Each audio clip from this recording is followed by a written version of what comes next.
je ne me souviens plus du bruit exact de l'explosion.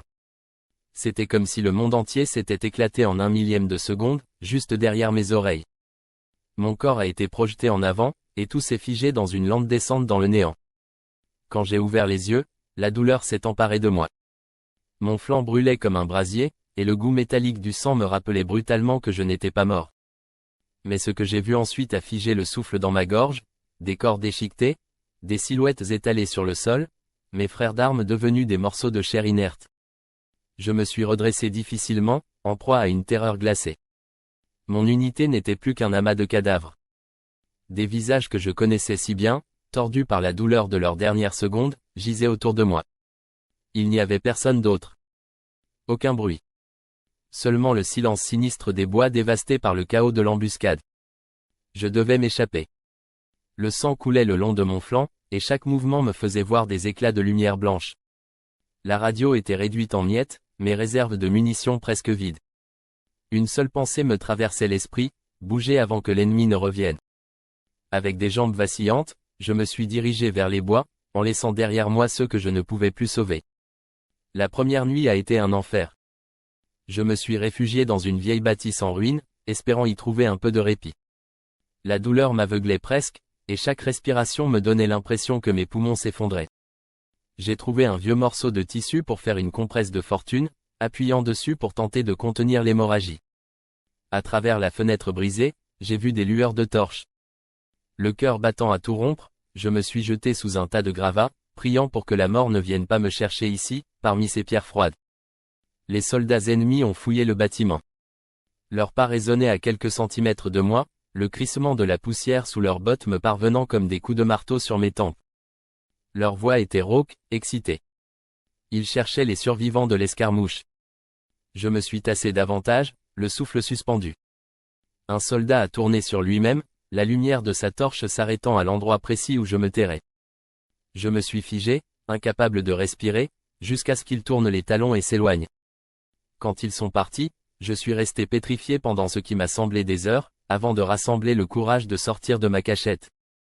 J'étais seul, blessé, et perdu en territoire ennemi. Mes chances de survie étaient presque nulles. Je me suis éloigné, avançant à travers la forêt jusqu'à atteindre une vaste zone marécageuse. Chaque pas me semblait peser une tonne. Je sentais la fièvre monter, mes forces m'abandonnaient. Alors que j'essayais de traverser, mes pieds se sont enfoncés dans la boue épaisse.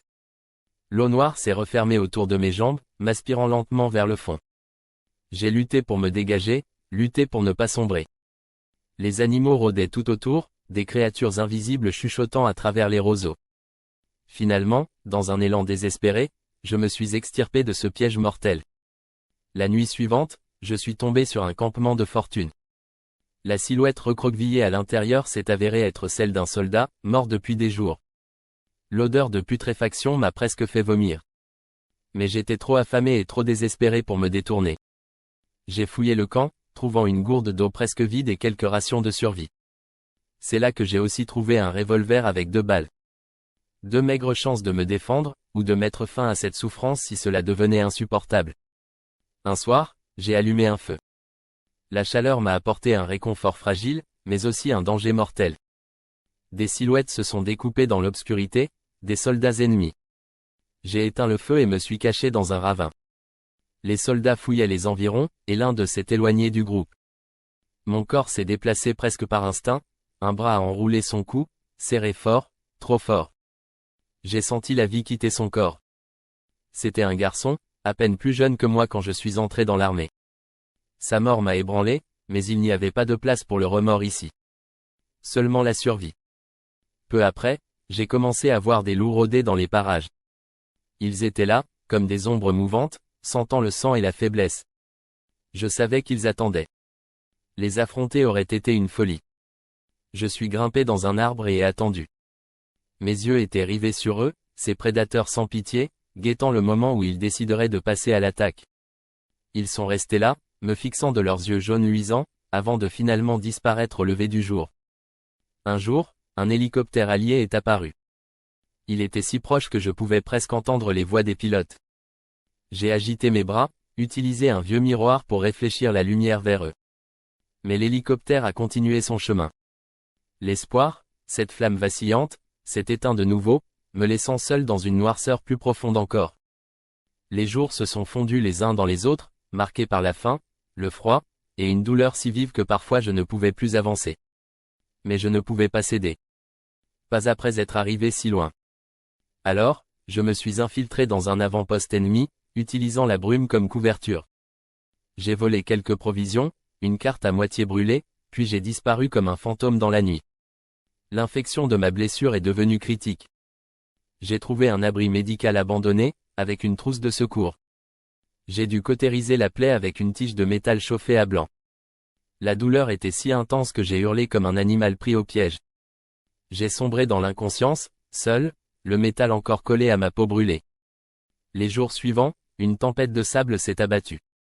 J'ai erré dans ce chaos, aveugle, la peau lacérée par les vents furieux. J'ai failli m'effondrer dans un ravin, attiré par des hallucinations de ma famille m'appelant à les rejoindre. Chaque pas était une lutte. Chaque respiration, une victoire. J'ai continué à avancer, guidé par une détermination qui défiait toute logique. Mon corps n'était plus qu'un amas de plaies ouvertes, mes muscles tiraillés par la fatigue. La blessure sur mon flanc suintait encore, mais je m'étais fait une promesse, je ne mourrais pas ici, pas seul, pas comme une bête. Je traversais des paysages désolés, où la guerre avait tout englouti. Le silence était lourd, ponctué parfois par le sifflement d'un vent qui semblait murmurer des lamentations de douleur. Puis un cri m'a tiré de mes pensées. Ce n'était pas le hurlement d'un loup ou le rugissement du vent. C'était humain. Un gémissement étouffé, presque noyé par les bruits environnants. Mon instinct m'a poussé à m'approcher, prudemment. À l'orée d'un petit bois, j'ai découvert un autre soldat, un ennemi, couché sur le sol, à peine conscient. Son visage était déformé par la souffrance, et une traînée de sang séché barrait sa joue. Il m'a regardé, les yeux écarquillés, terrifié, s'attendant probablement à ce que je l'achève. Mon premier réflexe a été de lever le revolver, mais quelque chose m'a retenu. Il n'était pas différent de moi, juste un autre homme pris dans cette folie. Je me suis agenouillé à ses côtés et ai sorti ma gourde. Il a bu lentement, de petites gorgées tremblantes, et j'ai vu un mélange de gratitude et de confusion dans son regard. Puis il a murmuré quelque chose que je n'ai pas compris. Ce « merci » à peine audible m'a frappé comme un coup de poing. Je l'ai laissé là, me disant que, même dans cette guerre sans fin, il devait rester un semblant d'humanité. Je ne sais pas combien de temps j'ai marché ensuite. Tout ce que je savais, c'est que la fin approchait. Je ne pouvais plus me battre, ni même penser clairement. Mon corps semblait m'abandonner, et les ténèbres s'insinuaient lentement dans mon esprit. J'ai fini par m'effondrer, à bout de force, persuadé que c'était la fin. Mais une voix a percé ma torpeur, une voix familière. D'abord faible, comme un écho lointain, puis plus clair, plus distincte. J'ai ouvert les yeux et vu des silhouettes se détacher entre les arbres. Mon cœur s'est emballé, croyant que c'était une hallucination. Pourtant, les uniformes que je distinguais étaient ceux de mes frères d'armes. J'ai tenté de crier, mais aucun son ne sortait. Alors, j'ai rampé, griffant le sol, m'arrachant encore un peu de volonté pour avancer. J'ai atteint leurs pieds et me suis effondré. La chaleur des bras qui m'ont soulevé, les visages familiers de mes camarades qui me parlaient sans que je comprenne leurs mots. Tout cela était irréel. J'avais réussi. J'étais vivant. Une sensation de soulagement m'a traversé, profonde et douloureuse, presque aussi intense que toutes les blessures réunies. Ils m'ont transporté au camp, mon corps ballotté par les mouvements saccadés. Je voulais leur dire tant de choses, mais aucun mot ne franchissait mes lèvres. Alors que je reprenais peu à peu mes esprits, une alerte a retenti. Des tirs ont éclaté tout autour. L'avant-poste était attaqué. L'ennemi avait retrouvé notre trace et nous encerclait. J'ai attrapé une arme, incapable de rester allongé alors que mes frères se battaient. Chaque coup de feu m'envoyait des vagues de douleur à travers le corps, mais je n'en avais cure. Je devais me battre, ne serait-ce qu'une fois de plus. Les forces ennemies ont déferlé sur nous, une vague humaine ininterrompue. Je tirais, rechargeais, tirais encore, mes yeux brûlés par la sueur et le sang. À un moment, j'ai senti mes genoux plier sous moi. Mes blessures s'étaient rouvertes. Je ne voyais plus grand-chose. Mes camarades continuaient de se battre, criant autour de moi, et puis, plus rien. Le monde a basculé dans une obscurité totale. Quand j'ai repris connaissance, j'étais dans un lit d'hôpital, le bruit sourd d'un moniteur cardiaque m'indiquant que j'étais toujours en vie. Des voix chuchotaient autour de moi, parlant de mes blessures, de mon état critique. J'ai fermé les yeux, refusant d'écouter. Je n'étais pas mort, mais quelque chose en moi l'était. Quelques semaines plus tard, j'ai été rapatrié. La guerre n'était pas finie, mais pour moi, elle l'était. Mes supérieurs m'ont accueilli comme un héros, me félicitant pour ma bravoure. Ils m'ont remis une médaille. Une simple pièce de métal brillante qui semblait peser des tonnes entre mes mains. Je l'ai regardée, la tenant du bout des doigts comme si elle allait me brûler. Les nuits qui ont suivi ont été hantées par des visions. Je revoyais les visages de mes camarades, ceux qui étaient morts dans cette forêt, ceux que j'avais laissés derrière moi. Je sentais encore le poids du corps de ce jeune soldat que j'avais tué, son dernier souffle contre ma main. Et ce garçon ennemi à qui j'avais donné de l'eau, était-il mort, lui aussi? La guerre continuait de me hanter, comme un fantôme qui refuse de quitter ce monde.